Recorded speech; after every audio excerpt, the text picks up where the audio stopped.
Crime Cafe, your podcasting source of great crime, suspense, and thriller writing. I'm your host, Debbi Mack. Before I bring on my guest, I'll just remind you that the Crime Cafe has 2 ebooks for sale, the 9-book box set and the short story anthology. You can find the buy links for both on my website, debbimack.com, under the Crime Cafe link. You can also get a free copy of either book if you become a Patreon supporter. You'll get that and much more if you support the podcast on Patreon, along with our eternal gratitude for doing so. But first, let me put in a good word for Blueberry Podcasting. I'm a Blueberry affiliate, but that's not the only reason I'm telling you this. I've been using Blueberry Podcasting as my hosting service for my podcast for years, and it's one of the best decisions I ever made. They give great customer service. You're in complete control of your own podcast. You can run it from your own website, and it just takes a lot of the work out of podcasting for me. I find for that reason that it's a company that I can get behind 100% and say, you should try this. Try Blueberry. It doesn't require a long-term contract, and it's just a great company, period. And it also has free technical support by email, video, and phone. So you can get a human being there. Isn't that nice? Hi, everyone. My guest today is a New York Times and international best-selling author whose work has been broadly described as suspense thrillers, often incorporating elements of horror, crime, mystery, science fiction, and supernatural. That's quite a bit. His debut novel, Forsaken, was a finalist for the Bram Stoker Award in 2014. Several of his works have been optioned for adaptation to motion pictures. It's my pleasure to have with me my guest, J.D. Barker. Hi, J.D. How you doing today? I'm doing great, Debbie. Thanks for having me. I appreciate it. Well, it's my pleasure to have you on, believe me. I'm glad you're here.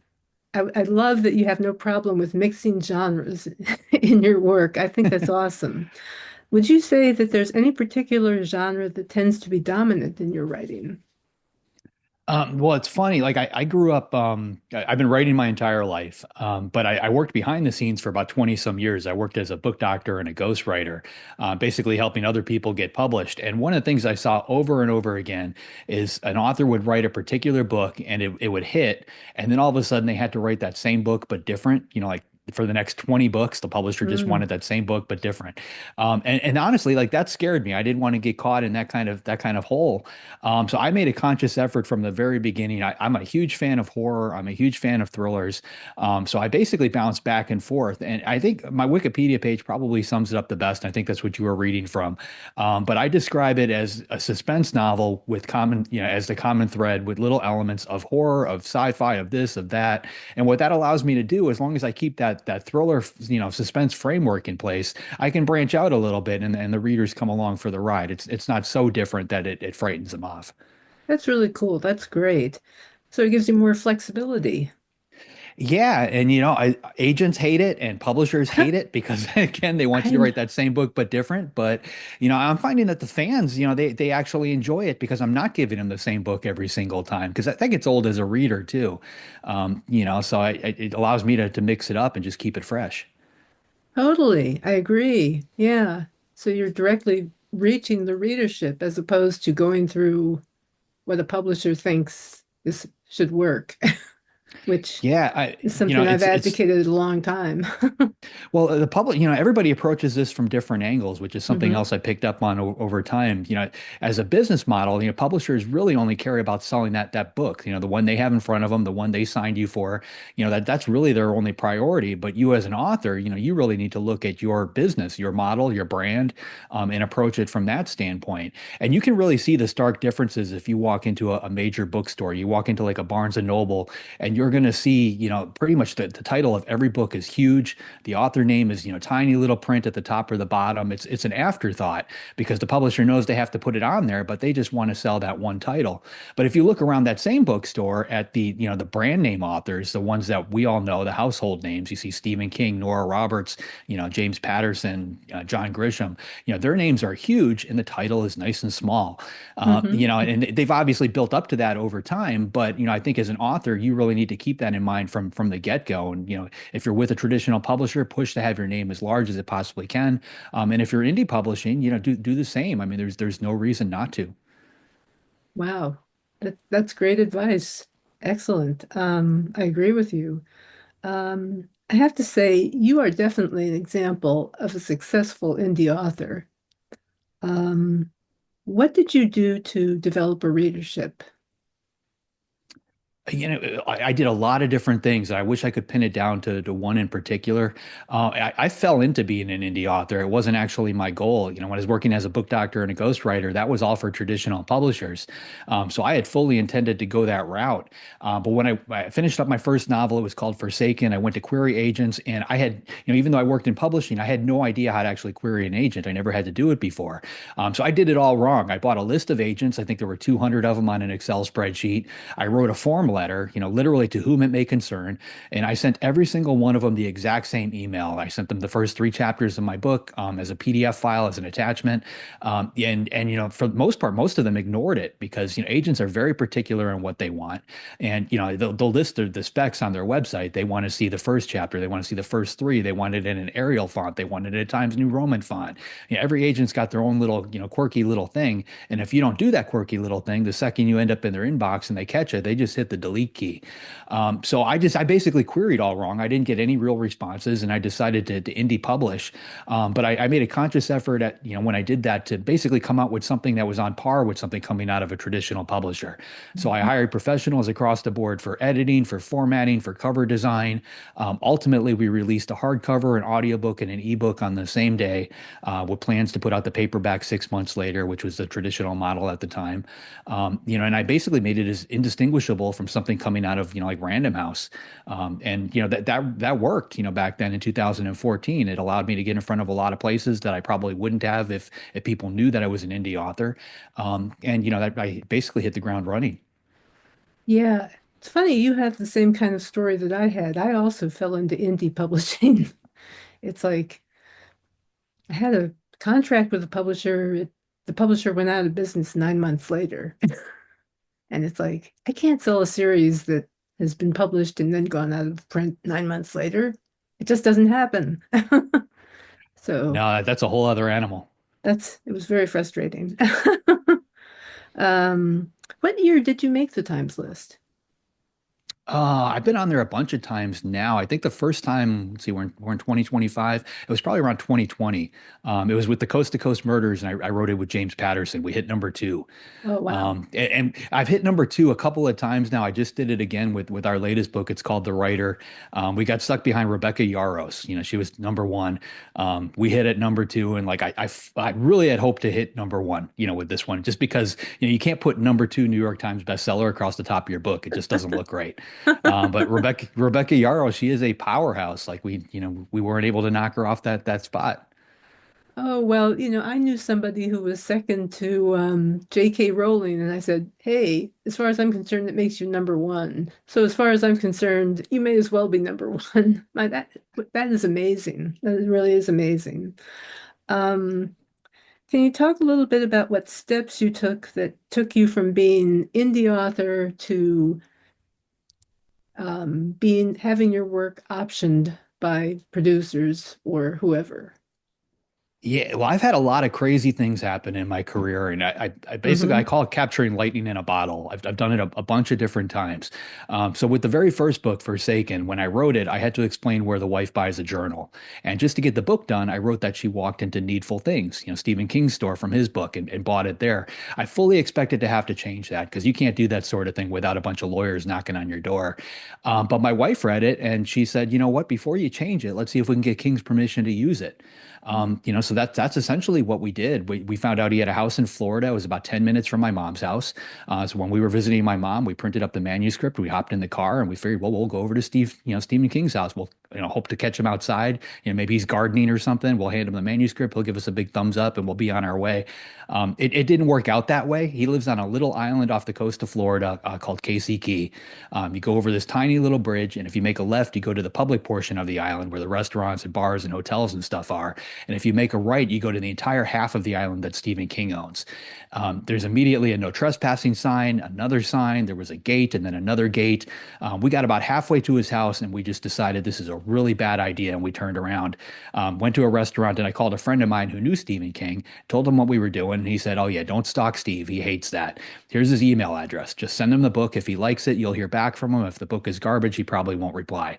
And I sent off the book, and a couple days later, I got an email back from King, and he said, I love this. Go ahead and use the reference. Let me know if you need anything. And so I thought for sure, at that point, like I wouldn't have any trouble getting an agent or a publishing deal or any of those things. But like I mentioned, I did the query process all wrong.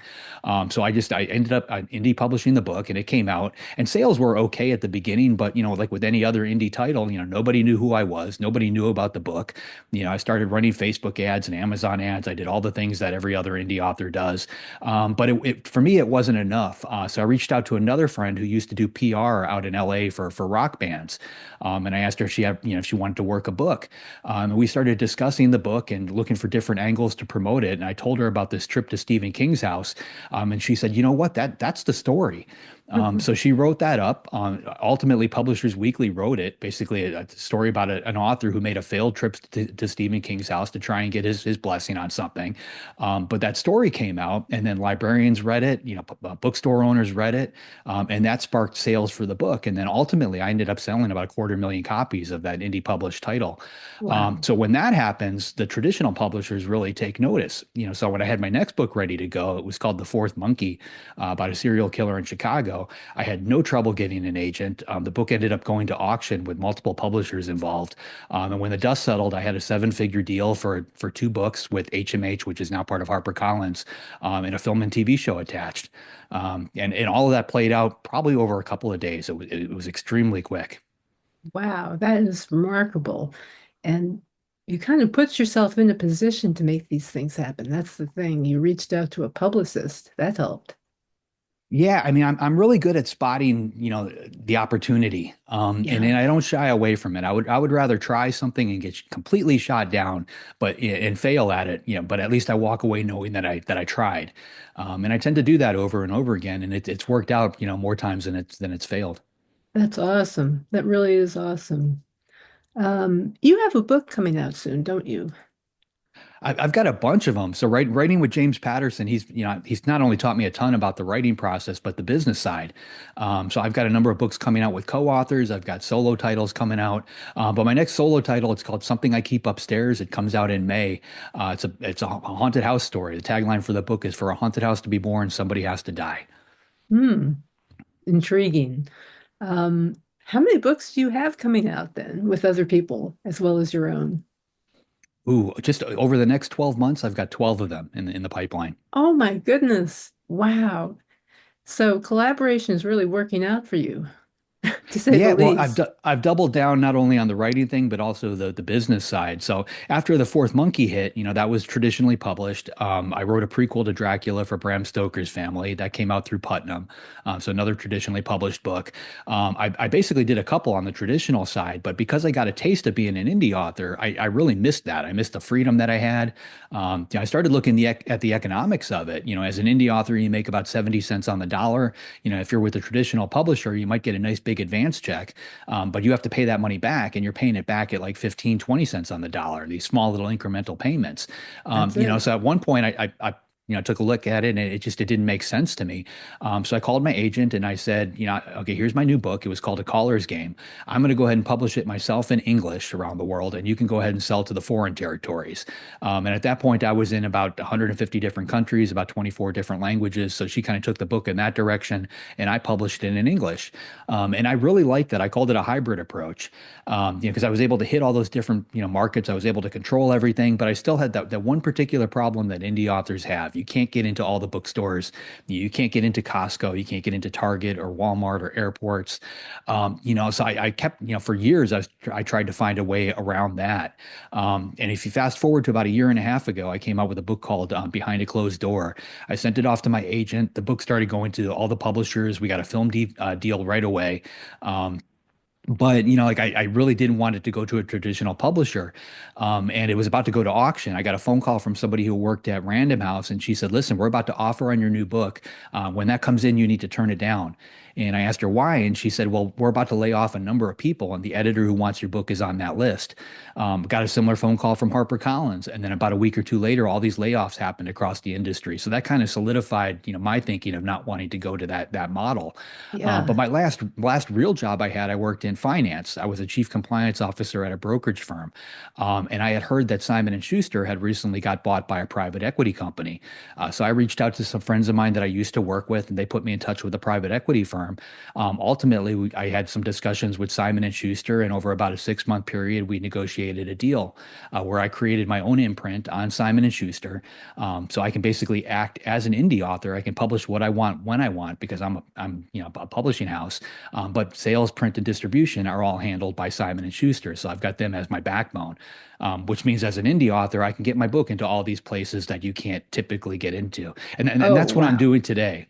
So it's a very different business model, I think, from a lot of indie authors, but I think it's where the industry itself is going. Yes, I agree with you 100%. Wow, this is just amazing stuff. Thank you for sharing this. Speaking of sharing, can you see the cover? Yeah, so that's one of my co-author titles. So I so know. working with working with James Patterson, one of the things that he taught me is the benefit of working with other people. And as a ghostwriter and a book doctor, my first 20 years in this business, that's all I did. I collaborated with others. So when I sat down to write my first solo title, that actually felt weird to me. Working on a book all by myself. I missed working with other people. Working with Jim, has been a blessing, but I wanted to branch out and do some co-authored stuff on my own. So the one you've got there, it's called Heavier the Stones. I wrote it with a woman named Christine Daigle. And in real life, she's a neuropsychologist. So she was able to bring that aspect of her life into the writing process. And, as an author, like I can fake my way through being a neuropsychologist if I want to. I can do enough Google searches and watch some Netflix specials and, fake it well enough to be able to pull it off. But when you've got that authentic voice in the writing room with you, you can't beat that. So I look for that in my co-authors. I try to find people who can bring something to the table that I can't necessarily replicate on my own. I love it. I reviewed this book actually a long time ago, and part of my review in part of my review I said this just shows you how beneficial it is to collaborate with other authors. I mean, I Yeah, made well, a you know, point it's of it, it saying it, and it was like this is brilliant, a great brilliant approach here. Yeah. well, if you think of just the writing process, whether you're an outliner or a pantser or discovery writer, however you want to phrase it, you're basically coming up with that entire story idea all on your own. And if you've got a co-author, you've got somebody you can bounce ideas off of. They may come up with something totally out of left field that you've never thought of, or vice versa. Or you might run with an idea that they come up with. So it takes the story in a completely different direction. I can totally appreciate that. The weird part is that I've come to appreciate collaboration through screenwriting. Yeah, I mean, I It think is that so that weird. at this point, I've got 8 different projects in what I call various stages of Hollywood hell. And Yes. a number of them are in development for TV shows, and there's writers' rooms. And when I do a Zoom call with those writers, there's 5, 6, 7 different people all working on that screenplay all at the same time. Hmm. And the fact that they all those different voices in there, it just they create this unique thing that none of them could come up with on their own. I have to ask you, in the background, is that Nighthawks I see on your wall? Yeah, it's got Elvis sitting at the counter. It's Is kind of it hard with to see. Elvis at the counter? It looks so much like Nighthawks Yeah, it's similar, but it's kind of like a spin-off of Nighthawks. of Nighthawks. I think that is so cool. I love Nighthawks. Yeah, I'm a huge fan of John Hopper. Me too. Yeah, totally. Let's see. What kind of writing schedule do you keep? Well, it's changed a lot. Like when I was in the corporate world, I was working at, 60 to 80 hours a week. So I would squeeze in writing whenever I could. That might be my lunch hour, sitting in traffic, in line at the grocery store, whatever. And I would knock out maybe 200 to 300 words a day. Now I'm doing this full time. I've been full time for about 10 years now. So the schedule is completely different. I get up at the crack of 7 in the morning. I told myself when I left the corporate world, I'd never set an alarm before 7 again. So I get up at 7, I grab my coffee from the kitchen and I just sit down on my desk and just start writing. I turn the internet off when I first get there. I don't look at anything online, no email, nothing like that until I get my words for the day. And that's Smart. changed a lot too. I mean, now I get 2 to 3 thousand words, basically in the morning. I wrap up around 11. With that, that's my daily word count. Then I flip on the internet and my inbox fills up with all the business side of this, interview requests, talking to agents, various deals, things like that. And I deal with all that stuff. My quitting bell rings at 3 o'clock. I live on a little island off the coast of Portsmouth in New England. So I go for a run around the island. It's 4.2 miles. I just do one lap. Then I come home and I spend the rest of the night with my wife and daughter.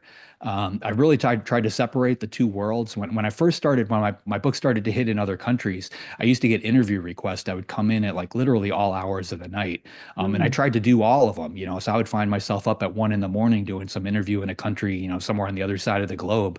But I almost burnt myself out, trying to keep up with that. So, yes. in today's world, I force everybody to schedule those things, based on my schedule. So they're all done by 3 o'clock in the afternoon, regardless of where they are in the world. That's a wise choice. It's very easy to get burnt out if you get too engaged on the internet. Yeah, absolutely. I see it. I see it. I hear about it more and more happening with the online creators.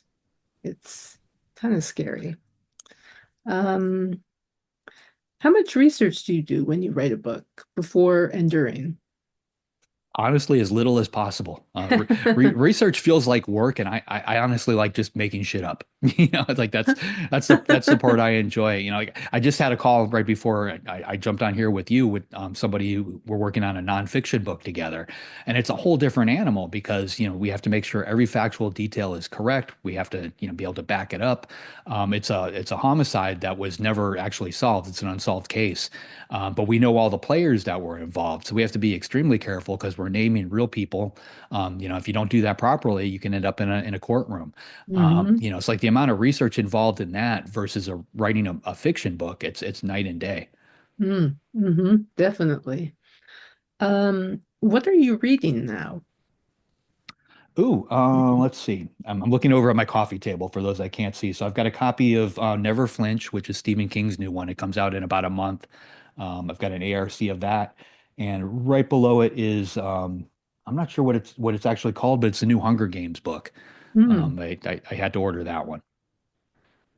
Yeah, I read the first one and never got to the next or any after that. I thought it was good. I liked it. Um, let's see. What advice would you give to someone who would like a career in writing? I mean, there's basically two pieces I think every author needs to do. I think you need to read as much as possible. I've never had any formal training. I've never taken a single class on writing outside of English class in school. But I've read so much that the story structure is just ingrained in my head. So when I'm writing a book, I know the twist needs to happen here. I know the third act needs to start here. Like those things feel very intrinsic to me. It's almost like going down a road and missing your turn. Like I feel like I missed my turn and I have to go back when I miss one of those points. And it all comes from reading. And the other thing I think you need to do is write every single day.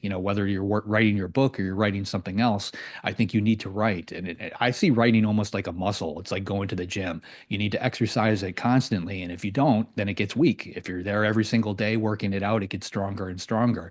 And you'll see that in your word count. If you set a goal of 100 words a day, you'll eventually start to hit that. It's that much easier to get to 200 and 300 and 400. And before you know it, you're doing 1,000. But if you dial it back, you take a week off, all of a sudden that gets more difficult to do. So write every single day. Absolutely. Absolutely. And it also helps a lot to know the business before you get into it, the business side of the publishing business, Yeah, I mean, as you whether found you're out. going in indie or traditional, I think you need to understand, as much of it as possible. I mean, you're creating a product, you're creating a widget that somebody else has to sell, and you That's need to it. understand that. I encourage most authors to try to go the traditional route at first, at least so they can get that experience and see how it's supposed to work, and then go indie after that if they decide that that's the route they want to go. I run into people all the time that tell me, I tried to get an agent. Agents kept passing on it, kept passing on it. So I put the book out myself. It drives me nuts when I see people do that because they're almost shooting themselves in the foot. If Hmm. agents are passing on your book, there's a reason they're passing on the book. You need to figure out what that reason is, figure out, how to correct it, and then maybe resubmit it. But I really don't think anybody should hit that self-publish button unless they've got a book that a traditional publisher would publish if you let them. It's got to be that good. It literally has to be a five-star read before you put it out in the marketplace, or it's going to fizzle and die. I agree. Quality is very important.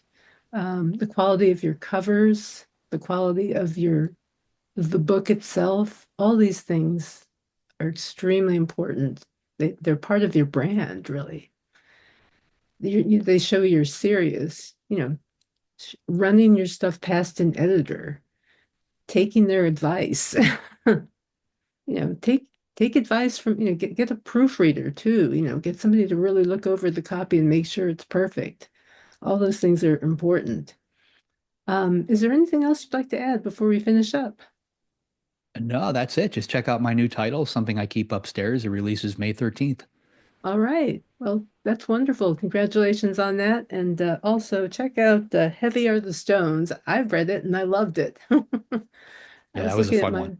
I was looking at my review and it was really interesting just to look at a review that I had done ages ago and I thought, wow, I did love this book. I remember now how much I loved this book and why. Anyway, thank you so much for being here today. And I want to thank everyone who's listening. If you enjoyed the episode, please leave a review. Also, this is the final episode of season 10. I'm officially done. I've officially done this for a decade. So I'm not sure how to feel about that. Either happy or freaked out, maybe both. Sounds like there should be cake. There should be cake. Yeah. Where's the cake? Ah, the cake did not arrive. Anyway, All right. Well, I'm thanks for having me, Debbie. I appreciate it. it was my pleasure, believe me. Your words are music to my ears, by the way. I got to talk to you about this when we do our bonus episode after this. Um, anyway, I'm still posting chapters from my work, book reviews, and more on my Patreon page. So during the hiatus in the podcast. So check it out. I'm on Patreon. You'll also find me on Substack doing various things. Until next time, and until season 11 starts, take care and happy reading. Be seeing you.